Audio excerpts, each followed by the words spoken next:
présente, pour ceux qui ne me connaissent pas, mais vous me connaissez, je pense, Jean Cointre, candidat aux élections législatives. Il a le sourire un peu timide des débutants. Jean Cointre n'est pourtant pas un novice en politique. Il est l'ancien suppléant de la députée sortante UMP Henriette Martinez. Mais c'est la première fois qu'il se trouve en première ligne. En première ligne dans une bataille qui s'annonce rude face à sa plus dangereuse rivale, la socialiste Karine Berger. Jean Cointre, troisième du nom, descendant d'une lignée de chefs d'entreprise gapensés, joue la carte de l'enracinement. Bonjour monsieur. Jean Cointre, Gap.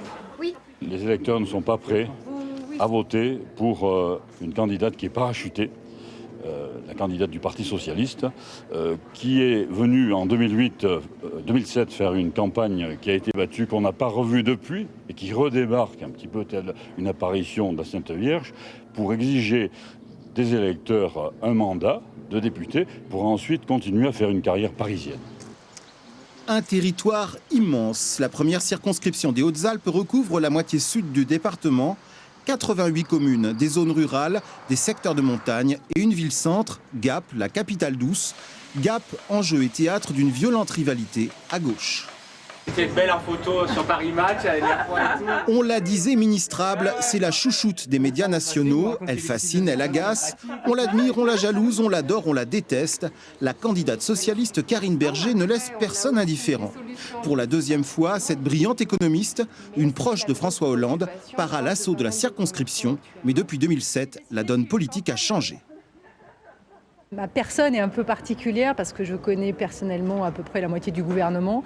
Et en tant qu'économiste, je connais aussi les dirigeants bancaires nationaux et je peux aller leur dire que la façon dont ils traitent notre département est inacceptable pour les PME, pour les collectivités locales. C'est tout ça que j'apporte, c'est-à-dire c'est à la fois des convictions politiques, c'est une majorité pour le président de la République, je suis inscrite là-dedans, mais c'est aussi une force de réseau et une force de conviction que je veux mettre au service du département. Tous les adversaires de Karine Berger ne sont pas à droite. Dans son propre camp, celui de la gauche réformiste, l'arrivée de la parisienne fait grincer des dents. Il m'a rajeuni. Oh, vous croyez que je suis si vieux que ça? Il a 67 ans et des ambitions intactes. Guy Blanc est conseiller général depuis 1994, candidat sans étiquette pour ces législatives. Le docteur Blanc est devenu le porte-étendard de cette partie de la gauche alpine qui vit l'arrivée de Karine Berger dans son précaré comme un camouflet.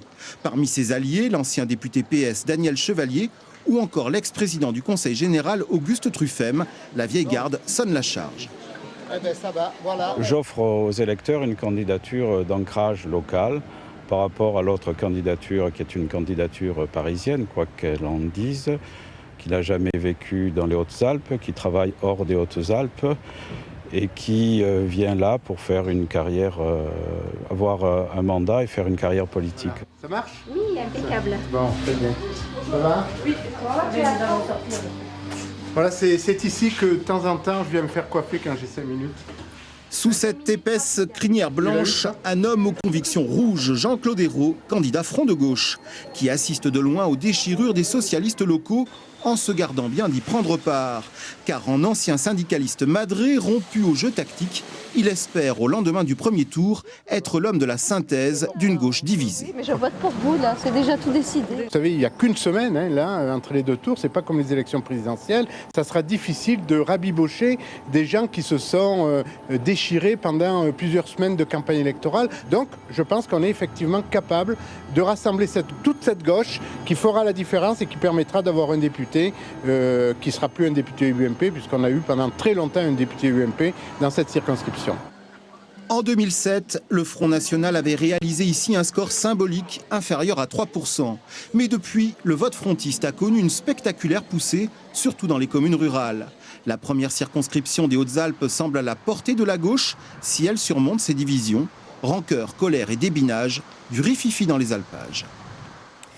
Et je vous laisse découvrir sur cette palette les autres candidats qui se présenteront dans cette première circonscription des Hautes-Alpes.